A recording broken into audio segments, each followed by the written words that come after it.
बहुत शुक्रिया जट साहब। ये बताइए, रात के अंधेरे में ललकारा दुश्मन ने, जवाब कैसा लगा आपको? जी बहुत बहुत शुक्रिया। हाँ जी बिल्कुल, रात जब ये पहला अटैक हुआ है, ये बदकिस्मती से बहावलपुर में हुआ और वहाँ पे मेरे बड़े भाई मौजूद थे, तो उन्होंने कहा यहाँ यहाँ बम ब्लास्ट हुआ है। तो थोड़ी देर बाद दोबारा कॉल कहते यार दोबारा हो गया। तो टीवी पे देखा तो पता चला कि इंडिया ने अटैक कर दिया। बड़ी तकलीफ हुई, बहुत तकलीफ हुई। दिल करे कि फौरी तौर पर रिटेलिएट किया जाए, फौरी तौर पे जवाब दिया जाए, फौरी तौर पे कुछ ना कुछ किया जाए।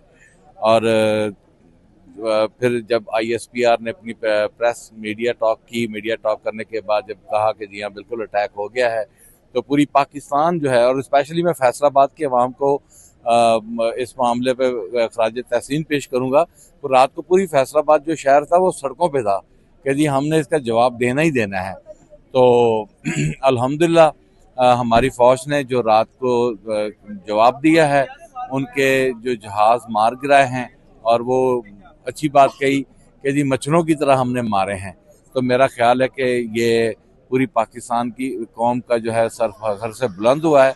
हम इसी तरीके से आज जिस तरह आज ईवान में हमने सियासत को दफन करके कौमी यकजहती का मुजाहरा किया, पूरी दुनिया को हमने पैगाम दिया कि अगर पाकिस्तान के किसी भी एक इंच पे भी कोई तकलीफ किसी ने पहुंचाने की कोशिश की तो पूरा पाकिस्तान जो है वो मिलकर जो है उसका जवाब देगा।